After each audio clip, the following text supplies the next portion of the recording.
Assalamualaikum warahmatullahi wabarakatuh. Jumpa lagi kita berjumpa dengan saya Arif Rahutomo atau Arif RH dalam rekaman video iseng Reborn.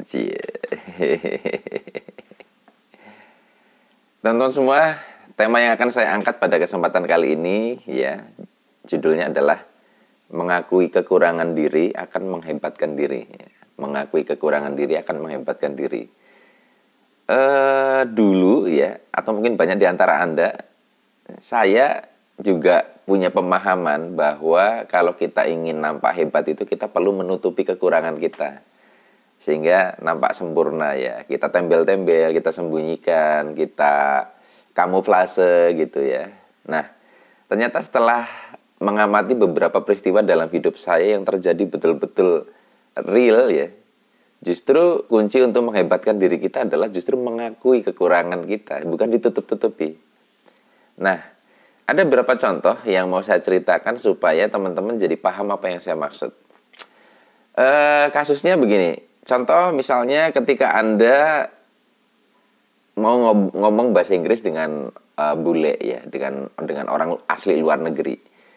Itu kalau kali pertama atau Anda tidak sering melakukannya, itu rasanya grogi banget gitu. Dan mungkin ada rasa tergoda Anda untuk, wah ini gue harus bagus, gue harus bagus.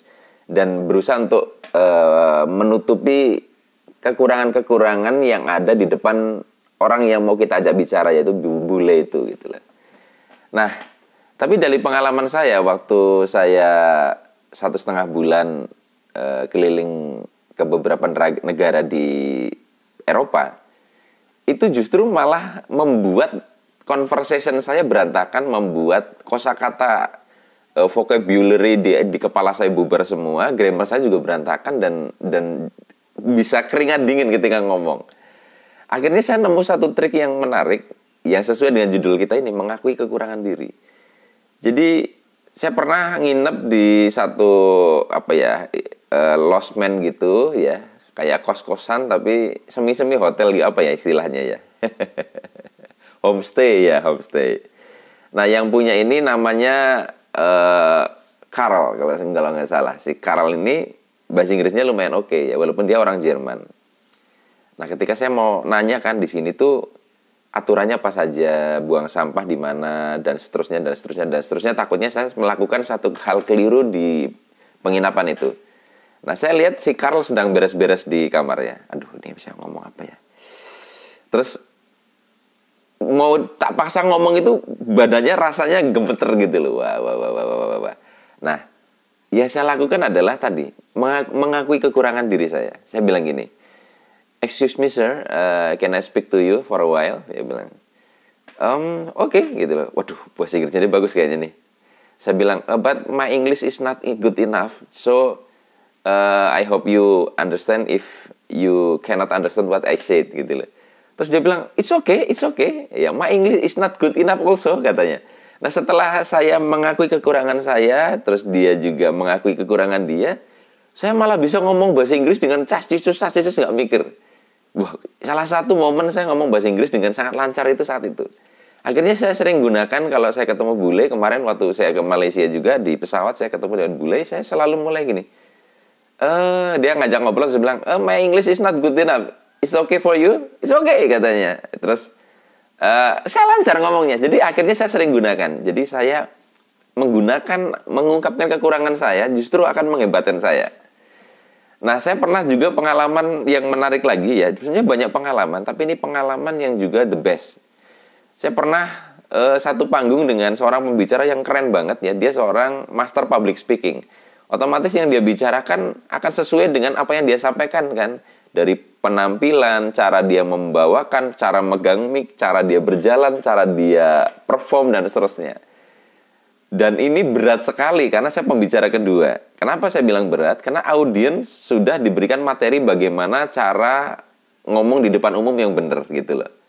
Nah, artinya ketika saya nanti naik pada sesi kedua, saya bisa jadi dihakimi audiens dengan materi-materi pada sesi pertama. Dan itu beban sekali buat saya. Sehingga ada satu ketakutan, ada satu rasa saya untuk menutupi kekurangan-kekurangan saya. Karena kalau misalkan Anda pernah ikut kelas saya termasuk pembicara publik yang menabrak banyak aturan public speaking gitu loh. Iya. Jadi saya preman dalam urusan public speaking, tidak pakem. Wah, dalam kasus ini saya akan dibandingkan dengan pembicara sebelumnya. Gimana ya? Aduh, akhirnya ketika mau maju tuh deg-degan banget ya. Tapi saya selalu ingat bahwa ketika saya ingin tampil sempurna, menutupi kekurangan-kekurangan saya, malah saya tidak menjadi diri saya sendiri. Akhirnya ketika saya dipersilakan maju, itu kan audiensnya ratusan. Dan pertama kali saya pegang mic, saya ucapkan salam, ya, Assalamualaikum warahmatullahi wabarakatuh. Lalu saya bilang gini, ini mengakui kekurangan, saya bilang gini, Bapak Ibu semua, teman-teman, selama 4 jam sebelumnya, Bapak Ibu, Anda semua telah diberikan satu materi yang luar biasa tentang bagaimana melakukan public speaking yang benar dan baik. Dan izinkan saya dalam 4 jam ke depan akan memberikan Anda contoh bagaimana melakukan public speaking yang jelek dan salah. Itu satu ruangan ketawa semua gitu. Dan akhirnya saya pun merasa free. Dan justru dengan cara itu saya tidak ada beban, tidak ada ingin harus tampil bagus. Dan akhirnya saya malah salah satu the best, saya bisa tampil dengan sangat baik. Nah teman-teman, di dalam hidup kadang ada orang yang, atau mungkin Anda tergoda untuk tampil sempurna, untuk tampil bagus, dan berusaha untuk menutupi kekurangan Anda di depan orang lain dengan harapan supaya Anda dapat penilaian yang oke. Dalam beberapa hal mungkin saja itu membantu, tapi dalam aspek psikologis justru kekurangan-kekurangan yang kita coba tutup-tutupi ini menimbulkan rasa ketakutan di balik keberanian-keberanian yang kita coba untuk munculkan di permukaan. Di permukaan kita nampak berani, tapi di bawah sadar kita justru lebih kuat kebalikannya. Rasa takut, rasa cemas itu mendominasi. Sehingga nanti dampaknya bisa ke tubuh ya. Ketika Anda ngomong di depan umum, Anda pura-pura berani padahal Anda takut, pasti badan Anda akan gemetar karena terjadi inner conflict. Saya pernah ngisi di sebuah perusahaan, ada sesi di mana saya suruh memberikan pelatihan public speaking. Ada yang ke depan panggung, tangannya gemeter seperti ini. Terus saya tanya, Bapak takut ya? Enggak mas, tangannya gemeter. Nah, ini tanda ada konflik ini. Saya minta dia untuk mengakui. Saya minta dia untuk mengakui kekurangan Bapak Ibu. Mohon maaf saya jarang ngomong di depan, dan terus terang saya agak grogi di depan Bapak Ibu. Mohon dimaklumi. Ketika dia mengakui seperti itu, gemetarnya hilang. Jadi teman-teman semua, apapun hal-hal yang menyebabkan Anda mendorong Anda itu jadi ingin nampak sempurna, nampak hebat, Anda harus waspadai. Karena di situ ada perilaku kita untuk tidak jujur kepada diri sendiri, mengakui bahwa saya memang kurang di bagian ini. Justru salah satu cara untuk membuat kita menjadi sempurna atau mendekati kesempurnaan adalah dengan cara mengakui ketidaksempurnaan kita. Dan orang yang tidak mengakui kesempurnaannya semakin menjadi tidak sempurna. Kayak gitu ya.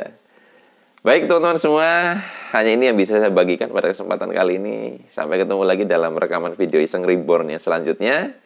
Saya akhiri, billahi taufik wal hidayah. Wassalamualaikum warahmatullahi wabarakatuh. See you.